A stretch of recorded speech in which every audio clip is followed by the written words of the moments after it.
What is up, Phenom fam? Welcome back to the YouTube channel. In today's video, we're going to be talking about a Black Ops 4 multiplayer beta recap that Treyarch put out on their blog yesterday.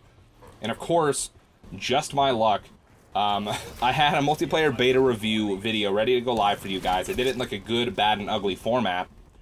And it was like 30 minutes long. I went super in-depth with it. And, of course, almost all of the negative things I had to say about this game, Treyarch put out a blog post yesterday, literally like 30 minutes before I was about to put that video live. And it now makes that video completely obsolete, because pretty much all the negative things I had to say in that video, they are now committed to fixing and doing something about before launch. So that kind of makes that video obsolete. I might just re-edit it and upload just the parts of the positives that I was talking about for the beta, because now there really is no negatives, for me at least. But we'll have to see about that. But guys, I'm going to be letting you guys know all of the stuff that Treyarch says they are committed to fixing and what exactly they're going to be doing to fix certain issues from the beta before the game launches. So the first thing we're talking about here is the fog of war and minimap awareness. If you guys want to read along, I'll have links down in the description to the Treyarch blog post and whatnot. But getting into it, fog of war, if you guys didn't know, essentially fog of war is the way the new minimap works. And essentially, everything is blacked out in the minimap, and then there's like a circle around you and your teammates on the minimap that reveals things within that vicinity. And that includes enemies. So if an enemy walks into your like circle of reveal on the minimap, I don't really know how exactly to word it, but if an enemy walks into that, not only can you see them on the minimap, regardless of if they're shooting or not, but your entire team can see them on the minimap. And there's no perks to counter it. Ghost doesn't do anything. Cold-blooded doesn't do anything. Dead Silence doesn't do anything. Suppressors don't do anything. It doesn't matter if you're shooting your gun or not. And the biggest problem people had with this was, if you tried to flank and get behind an enemy team, since it's a circle around your blip on the minimap, essentially you had eyes in the back of your head. There was multiple times in the beta where I would try to flank and get behind people that were on an objective, and they would just turn around and completely decimate me. They didn't have a UAV, they didn't have anything like that. They would just turn around, decimate me, and I'd be so incredibly angry. It's because of fog of war. So, Treyarch had this to say about the fog of war. The full fog of war reveal circle around each player in the minimap was designed to increase situational awareness for a fighting chance against attacks from the back. The circle generated just as much passionate debate within Treyarch as it did within the community, and we wanted to let it play out in the beta to see where it landed. It's proven to be too powerful as default functionality, so we're making a few changes for a more balanced fog of war. And the changes they listed out are as follows. The full reveal circle will be removed as default functionality, and the standard reveal area will be a cone that reflects the player's field of view. This will continue to always be blocked by solid objects in the game, so it can never be used to see through walls. So it kind of worked like that in the beta, except it was the full reveal circle, but you couldn't see through walls with it in the beta. So that functionality was working, but now they've made it so that your default vision is just a cone. So that's nice. That's good. We're moving the full reveal circle to the Team Link perk. That way, players who want the power will need to spend create a class point on it and compete with their choices for other powerful items. This also gives Team Link a much-needed boost, as it significantly underperformed in the beta. Team Link, as far as I know it allowed you to see your enemy or your friendlies' names through walls, your teammates' names through walls. I don't remember what else it did exactly. It might have extended your fog of war radius. I don't remember. I could be wrong, but so now your circular fog of war reveal is on the Team Link perk, and I like that because it means not everyone's going to have it because they need to spend a create a class point on it. But also, Team Link is in perk 3, the perk 3 slot, and also in there is Dead Silence, Ghost, and something else. I don't remember what. But, so, people are really going to have to decide what they want to do there, because, of course, Dead Silence and Ghost are two very, very useful perks. So, we'll see how the meta shifts because of that, but it seems like a welcome enough change to me.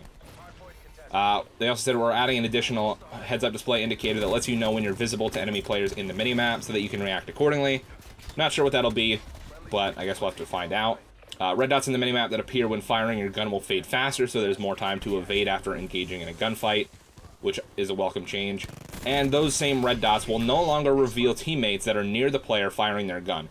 I didn't even realize this was a mechanic, but apparently in the beta, if you were shooting your weapon and you were near a teammate, your teammate would also appear on the enemy radar even if they didn't shoot any bullets, which is kind of dumb.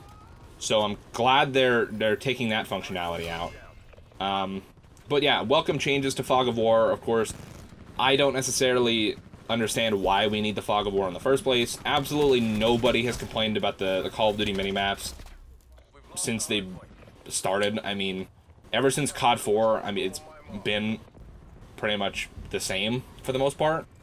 Very few additions. I don't think really anybody was asking for it to change, but if Treyarch feels that it'll help the game in some way, I mean, it's fine. I'm glad they're making the changes to fix it, though, because it was incredibly annoying to be running Ghost and suppressors and still get turned on when trying to flank. So, yeah. So the next thing they talked about is the tac deploy and just general spawning.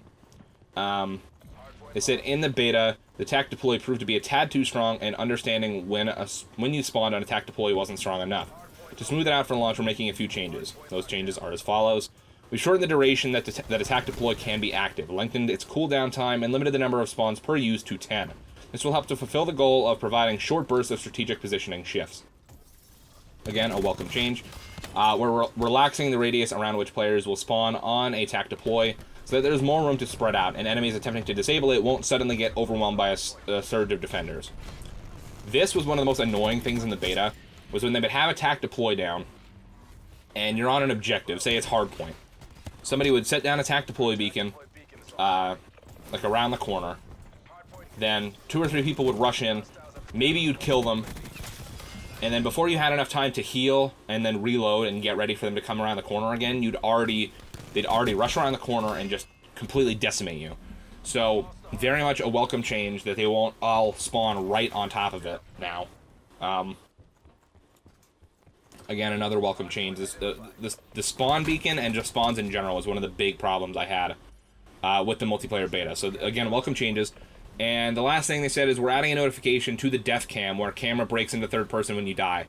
That displays when a tac deploy beacon is active and whether there is danger nearby, and another notification that appears in the game HUD after you spawn on a tac deploy. So, again, useful. It was almost impossible to realize if you were just spamming the spawn button, which I do a lot. It was impossible to know when you were spawning on a beacon or not. I mean, you could kind of tell depending on where it was placed, but it wasn't very specific about it. So, again, welcome changes. The next thing they talked about is body armor. They said the balance for the gear category... Oh my gosh, I can't talk. They said the balance for the gear category wasn't quite dialed in for the beta. We'll be improving that for launch. While Stim Shot was the most popular piece of gear, body armor was the most controversial. So we wanted to address that and some of the changes that are coming to that specifically. They said explosives should shred armor. This was not working in the beta, and we're fixing that. So apparently with body armor, explosives were just supposed to... They're kind of vague on the way that they say it. I don't know if that means that explosives would automatically break your armor, or if it would just completely negate armor and just kill you regardless. But again, I'm glad that it's just a glitch and that it should be working perfectly for the final launch of the game, which is good. They said damage is now reduced by armor rather than being completely deflected by it. If you guys didn't know, the body armor, the first shot that you get hit with would only take off 1 health, so you would go from 150 to 149, and sometimes you'd still have some armor left over. So I guess this means that now when you get shot with body armor, that first shot is going to deal damage to both you and the armor. So instead of 1 point of damage to you, maybe it'll be like 20 points of damage to you, 20 points of damage to the armor, which I can totally get behind. I'm not sure how much that's going to really affect the time to kill on it. I feel like that would probably net out to being the same thing. But, I don't know. We'll see how it works. Some of the player feedback from the game when fighting against the player with armor was, quote, cranked to 11, and made it feel a lot worse than it actually was, so we're reducing it to feel less annoying. I don't really know what the heck that means. I don't know if that means they're reducing the health that you have with armor. Maybe, I saw a video by, I think, Exclusive Ace, and he was talking about the fact that even on, like, the... So you shoot at someone with body armor, and of course you get the body armor hit marker.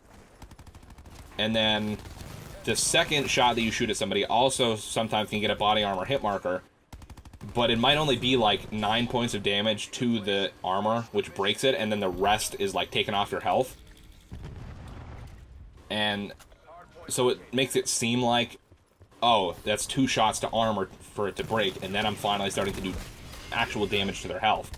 When in reality, you actually did take like 30 points off their health. You just had to deal the last 9 damage to the armor. So I don't know if they're going to fix that problem. I don't know exactly what they're going to do, but we'll have to see. Yes, I said we added an extra 25%, or not 25%. We had an extra plus 25 score reward for every kill against players with armor to help feed your score streak meter. This was actually implemented into the beta for the second weekend, because I do remember getting some HUD pop-ups for killing armored players, and I think it also has a medal now for doing so as well. We're also experimenting with a number of ideas to better support its role, while also making it less appealing to highly aggressive players, for example, impacting certain aspects of movement speed or protection coverage area. So, this is interesting. I'm glad they're taking body armor into account. As much as people want them to just straight up remove it, I know that they don't want to, and I can appreciate that as a game developer, like putting your foot down and being like, hey, this really isn't that bad. Like, we're committed to changing it so that it feels balanced, but we don't want to remove an entire thing that we've worked on from the game. So I understand that. The next thing they talked about was the free cursor UI navigation. If you guys didn't know, of course, I'm sure you could see it in some of the gameplay. The way you navigate all the menus is kind of like Destiny, where you just move a cursor around with your stick. And of course that works better for PC because it's like a mouse cursor. But it was also implemented on consoles as well, and that was the only way to navigate the menus. So Treyarch had this to say about it. While it was always our intention to support both D-pad and free cursor navigation in our menus, the discussion around this topic quickly reinforced our resolve to move this along. When the game launches, you'll be able to navigate with D-pad through every menu if you want to, but you'll also be able to move the free cursor quickly across the screen if you like navigating that way. It will be the best of both worlds to accommodate players who like both systems. I personally love this. There are certain times where if I'm like one selection away from something, I could easily just press like down on the D-pad faster than I can move the cursor down. And you know what I mean? But there's also times where if I'm moving from one corner of the screen to another, that's way faster to do with the cursor than it is to like press over and down on the D-pad like 6 times. So very welcome to have a hybrid system implemented into the multiplayer, or well, I guess technically that'd be all the menus. And it's definitely a what's the word? A welcome change. And this was another one of the negative things I had to say about the beta. And I'm glad Treyarch is going forward and changing it. I think it just, maybe the D-pad navigation wasn't ready for the beta. I don't know how that really makes any sense, but I don't know. Glad it's being implemented for launch nonetheless. And the last thing I talked about was loadouts in kill cams. If you guys didn't know, in the multiplayer beta, you could not see people's loadouts in kill cams, which has been a staple for the Call of Duty franchise for a long time. So they had this short little couple sentences to say about it. They said, this has been a frequently requested feature, and we assure you we feel the same way. We weren't able to get the loadout information of the player who killed you into the kill cam for the beta, but it will definitely be in the game for launch. And again, another welcome change, another one of the complaints I had in that beta review video. Treyarch listening, doing the right thing, of course. Like they said, they did want to have it in, they just couldn't get ready for the beta, which is completely understandable. So, guys, I mean, this pretty much covers a very large majority of the negative things I had to say about the beta, and good on Treyarch for going ahead, taking the time, fixing all this stuff. I mean, during the beta, we even had 2 or 3, like, weapon balancing and score streak tuning updates and stuff. And then less than a week before the beta goes offline, we have this update now. If this is how the full game goes, it's going to be a fantastic year of Call of Duty. And, I don't know. If you guys are excited for Black Ops 4, if you guys think that these changes are good, if you guys think there's something other things that need to be changed, let me know down in the comments below. Let's start a conversation about it. But, guys, thank you so much for watching this video. If you enjoyed it, be sure to pack a punch that like button. Be sure to subscribe with the notification bell turned on. Have a phenomenal day. And, guys, Phenom out.